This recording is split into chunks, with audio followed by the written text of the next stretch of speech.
Active तत्व की माध्य आयु या औसत आयु। हम जानते हैं कि कोई भी रेडियो एक्टिव तत्व है वह स्वतः विकिरण उत्सर्जित करता रहता है और ये सभी विकिरण नाभिक से उत्सर्जित होते हैं, अर्थात नाभिकों की संख्या समय के साथ चरघातांक के रूप में कम होती जाती है। आप कल्पना कीजिए कि हमारे पास कोई रेडियो एक्टिव पदार्थ है जिसमें नाभिकों की संख्या बहुत ढेर सारी है। अब आप सोचिए, जैसे ही विकिरण उत्सर्जित होंगे नाभिकों की संख्या सतत रूप से कम होगी, तो पहले जो नाभिक विकटित होगा उसकी आयु कम और बाद में विकटित होने वाले आयु जो नाभिक है उसकी आयु बहुत ज्यादा होगी। तो इससे हम कह सकते हैं कि भाई कोई रेडियो एक्टिव तत्व है उसमें जो विभिन्न नाभिक हैं उनकी आयु का जो परास है वो 0 से अनंत के मध्य होता है। आप ध्यान रखें कि कोई भी रेडियो एक्टिव तत्व हो, चाहे उसकी अर्धायु कितनी हो, वो अनंत काल में जाके ही संपूर्ण रूप से विकटित हो सकता है। आप ये ना सोचें कि भाई जैसे माना किसी रेडियो एक्टिव तत्व की अर्धायु 20 दिन है तो वो 40 दिन में समाप्त हो जाएगा। उदाहरण लेके देख लेते हैं, माना अगर नाभिकों की संख्या 100 है और 20 दिन अर्धायु है तो 20 दिन के पश्चात नाभिकों की संख्या 50 रह जाएगी, अगले 20 अर्थात 40 दिन के बाद वो 25 रह जाएगी। लेकिन आप गणना करते जाइए, ये शून्य नहीं होगी। ठीक है, तो इसका मतलब क्या हुआ, कोई भी रेडियो एक्टिव तत्व संपूर्ण रूप से विकटित होने में अनंत समय लगाता है। ठीक है, तो हम चर्चा किसकी कर रहे हैं, औसत आयु। तो औसत आयु कैसे ज्ञात करेंगे, किसी भी रेडियो एक्टिव तत्व के समस्त परमाणुओं की आयु का योग बटे नाभिकों की संख्या। ठीक है, और जो औसत आयु है उसको हम व्यक्त करते हैं T0 से। तो T0 किसके बराबर होगा भाई,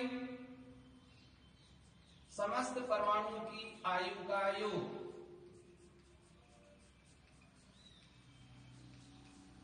समस्त परमाणुओं की आयु का योग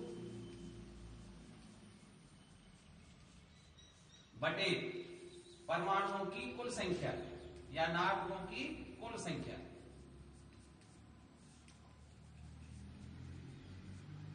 ठीक है, इस सूत्र को आप हमेशा ध्यान रखें कि किसी भी रेडियो एक्टिव तत्व की जो अर्धायु है वो किसके बराबर होती है भाई, समस्त परमाणुओं की आयु के योग और परमाणुओं की कुल संख्या के अनुपात के बराबर होती है। अब हम मान लेते हैं कि माना प्रारंभ में, और प्रारंभ का मतलब आप जानते हैं कि t बराबर 0 समय पर, ठीक है, नाभिकों की संख्या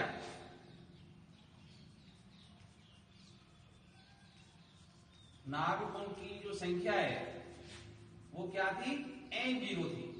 ठीक है, t समय पश्चात नाभिकों की संख्या क्या रह जाती है, n। इस बात को हमेशा ध्यान रखें कि t समय पश्चात नाभिकों की संख्या क्या मान के चलते हैं, n।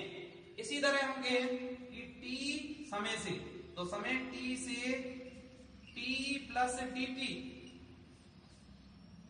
का जो परिसर है, परिसर में कितने परमाणु विकसित होंगे, dn। हम यहां क्या मान के चल रहे हैं कि जो dn परमाणु हैं वो dt समय में विकसित होते हैं, इस बात को ध्यान रखें। ठीक है, तो समय परास मैंने क्या लिया है, t से t प्लस dt। तो इस परिसर में जो विकसित होने वाले परमाणु की संख्या क्या है, dn। अब एक बात मान के चले, मैं आपसे पूछूं कि dn परमाणु की आयु का कुल योग क्या होगा, आप ध्यान रखें। तो क्या होगा बताइए भाई, ये बात सोचिए, क्योंकि dt यहां बहुत अल्प समय है। ठीक है, और dn परमाणु कितने दिन शेष रहे हैं, t समय शेष रहे, क्योंकि dt यहां अल्प है। ठीक है, तो एक परमाणु की आयु कितनी है, t, और परमाणु की संख्या कितनी है, dn। ठीक है, तो dn परमाणु की आयु का कुल योग कितना होगा, dn इंटू t। ध्यान रहेगी नहीं बात कि भाई, बात सोचिए dt बहुत अल्प समय है। ठीक है, अब dn परमाणु कितने समय में विकसित हुए थे, dt समय में। dt बहुत अल्प है, इसका मतलब जो dn परमाणु हैं वो कितने दिन तक शेष रहे थे, अर्थात कितने दिन तक जिंदा रहे थे विकसित होने से पहले, कितने समय तक, t समय तक। अर्थात एक परमाणु की आयु कितनी थी, t वर्ष। परमाणु की संख्या कितनी है, dn। तो dn परमाणुओं की आयु का योग कितना होगा, t इंटू dn। ठीक है, इसलिए dn परमाणुओं की आयु का योग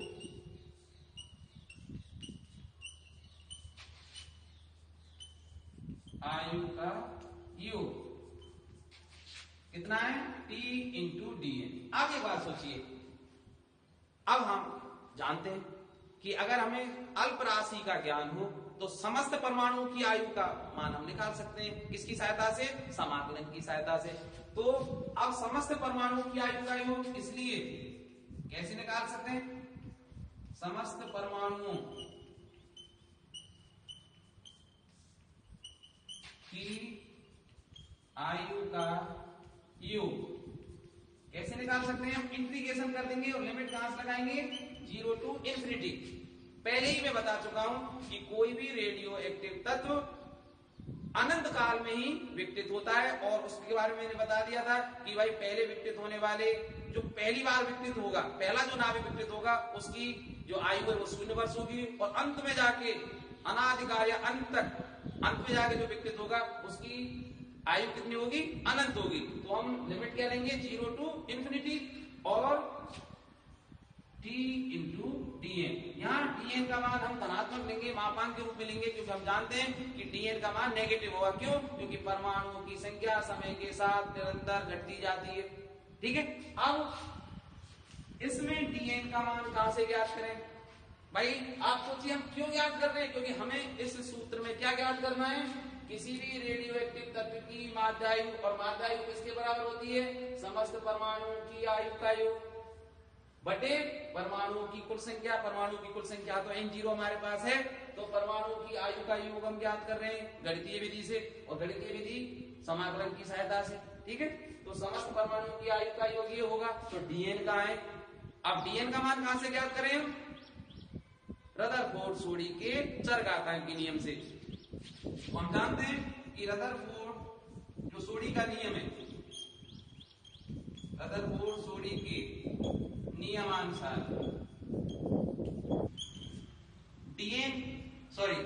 n बराबर क्या होता है? n0 e की घात माइनस लैम्डा t। तो मैं क्या निकाल सकता हूं इससे? dn by dt। तो dn बाई dt क्या होगा? इसका t के सापेक्ष समाकलन कर दीजिए। अब चूंकि n0 यहाँ क्या है? कांस्टेंट राशि है, अर्थात नाभिकों की संख्या है जो प्रारंभ में थी, तो इसका तो अवकलन होगा ही नहीं, इसलिए n0। अब हम जानते हैं कि इंटीग्रेशन ऑफ e की घात x dx क्या होता है? e की घात x। ठीक है, अब e की घात माइनस लैम्डा t, इसका क्या होगा? e की घात माइनस लैम्डा t होगा, लेकिन t के गुणांक माइनस लैम्डा का गुणा और करना पड़ेगा, इसलिए माइनस लैम्डा। ठीक है, अब चूंकि हम इसका क्या ले रहे हैं? मापांक। ठीक है, तो और dt का यहां पर गुणा कर देते हैं, तो dn का जो मापांक है वो किसके बराबर होगा? ये माइनस का चिन्ह हट जाएगा, मापांक लेंगे तब, तो क्या हो जाएगा भाई? n0 लैम्डा e की घात माइनस लैम्डा t dt। तो dn का मान इस समीकरण 1 में रख देते हैं। इसलिए समस्त परमाणुओं की आयु का योग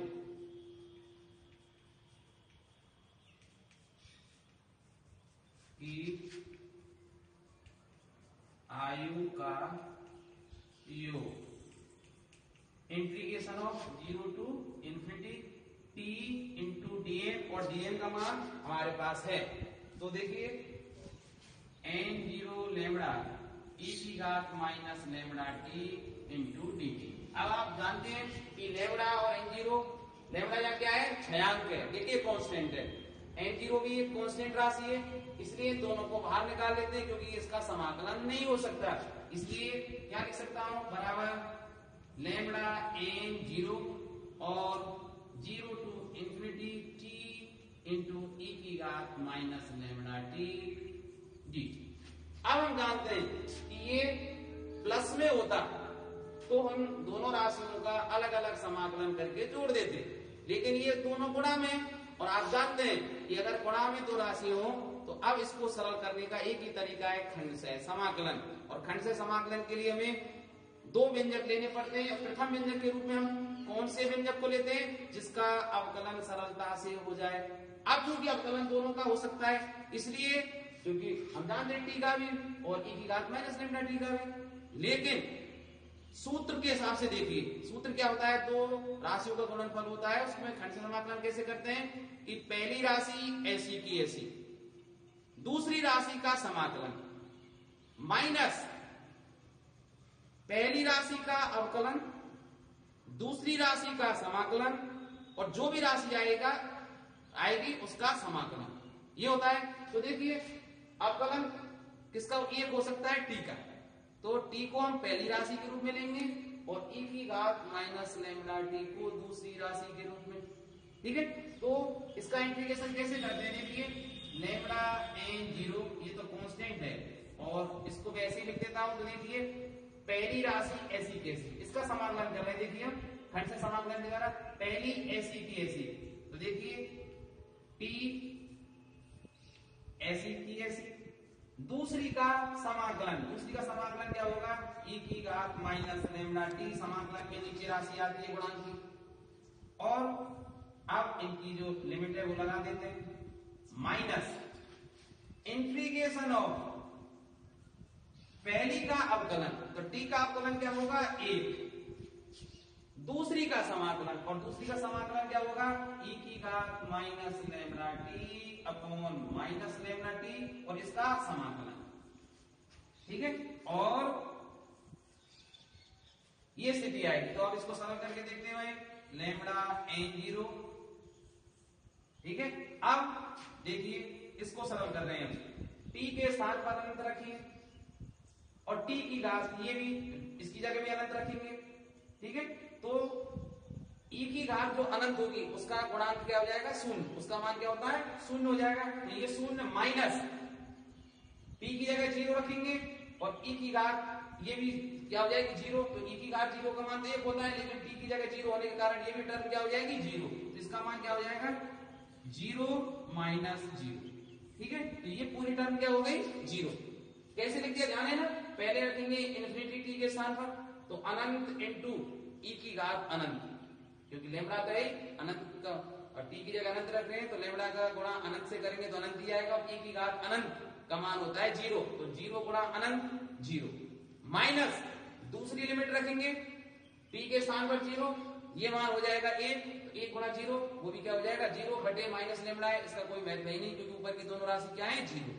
अब यहाँ आइए माइनस का चिन्ह हटाइए, इसको माइनस माइनस प्लस हो जाएंगे 1 बाई लैम्डा, ठीक है। इसका समाकलन करते हैं, देखिए, और समाकलन क्या होगा, e की घात minus lambda T upon minus lambda और फिर लिमिट लगा देते हैं जीरो टू इंफिनिटी, ठीक है। तो बराबर लैम्डा एन जीरो।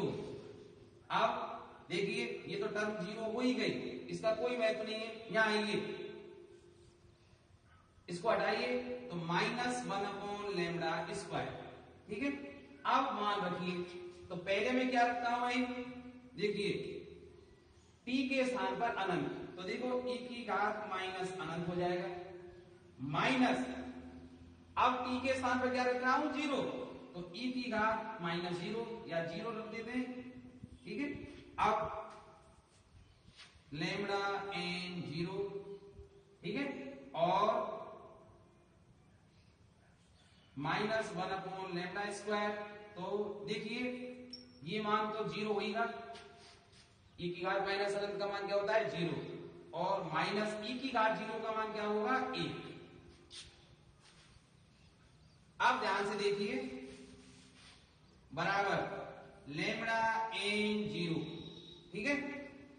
यहां से माइनस एक बचेगा, माइनस एक ये है तो प्लस हो जाएंगे, और ये लैम्डा स्क्वायर है तो ये लैम्डा स्क्वायर, लैम्डा से ये स्क्वायर कैंसिल, तो क्या आया एन जीरो बाई लैम्डा। इसका मतलब हमारे पास ये क्या आया है, समस्त परमाणुओं की आयु का योग किसी रेडियो एक्टिव तत्व के जो नाभिक विघटित हो रहे थे उनकी आयु का योग कितना आया है एन जीरो बाई लैम्डा। हमें ज्ञात क्या करना है, उस रेडियो एक्टिव तत्व की माध्य आयु, और माध्य आयु का सूत्र हमें पता ही है। माध्य आयु किसके बराबर होती है भाई, माध्य आयु टी जीरो किसके बराबर होती है, समस्त परमाणुओं की आयु का योग, जैसा मैंने पहले लिखा था, समस्त परमाणुओं की आयु का योग बटे नाभिकों की कुल संख्या या परमाणुओं की कुल संख्या, नाभिकों की कुल संख्या एक ही बात है, परमाणु होंगे तो नाभिक होगी उसमें। तो देखिए समस्त परमाणु की आयु का योग कितना है n0 बाई लैम्डा। तो मैं लिख देता हूं n0 बटे लैम्डा अपॉन नाभिकों की कुल संख्या, और नाभिकों की कुल संख्या क्या है n0। तो n0 से n0 कैंसिल हो जाएगा, तो t0 बराबर क्या है 1 अपॉन लैम्डा। इसका मतलब किसी रेडियो एक्टिव तत्व की माध्य आयु या औसत आयु किसके बराबर होती है, उसके क्षयांक के व्युत्क्रम के बराबर। ठीक है, तो माध्य आयु या औसत आयु की परिभाषा क्या हुई कि किसी रेडियो एक्टिव तत्व के क्षयांक के व्युत्क्रम के बराबर होती है। तो किसी रेडियो एक्टिव तत्व की माध्य आयु उसके क्षयांक के व्युत्क्रम के बराबर होती है। अब एक चीज और मैं चलते चलते आपको बता देता हूं कि माध्य आयु और अर्ध आयु में क्या संबंध होता है। माध्य आयु और अर्ध आयु में क्या संबंध होता है, तो देखिए आप जानते हैं कि माध्य आयु अर्ध आयु, किसी रेडियो एक्टिव तत्व की अर्ध आयु के बारे में आप जानते हैं कि वह समय जिसमें किसी रेडियो एक्टिव तत्व के परमाणुओं की संख्या घटकर या विकृत होकर प्रारंभ के मान की आधी रह जाए, उस समय को क्या कहते हैं अर्ध आयु काल। उस रेडियो एक्टिव तत्व का अर्धायु काल। और अर्धायु काल कैसे ज्ञात करते हैं हम, t बराबर क्या होता है 0.693 अपॉन लैम्डा। ठीक है, अब आप देखिए इसको मैं कैसे लिख सकता हूं 0.693 इंटू 1 बाई लैम्डा। ठीक है, अब एक बात देखिए 1 बाई लैम्डा, और 1 बाई लैम्डा किसके बराबर है भाई t0 के। इसका मतलब t बराबर 0.693 इंटू t0। 1 बाई लैम्डा के स्थान पर मैंने क्या लिख दिया t0, और ये क्या है अर्ध आयु काल। तो किसी रेडियो एक्टिव तत्व का अर्ध आयु काल किसके बराबर है भाई 0.693 इंटू उस तत्व की औसत आयु। ये बहुत महत्वपूर्ण संबंध है जिसको आप मेमोराइज करें और इनके जो संबंध को बहुत अच्छे ढंग से याद करके रखें, क्योंकि छोटी सी गलती काफी नुकसान कर सकती है।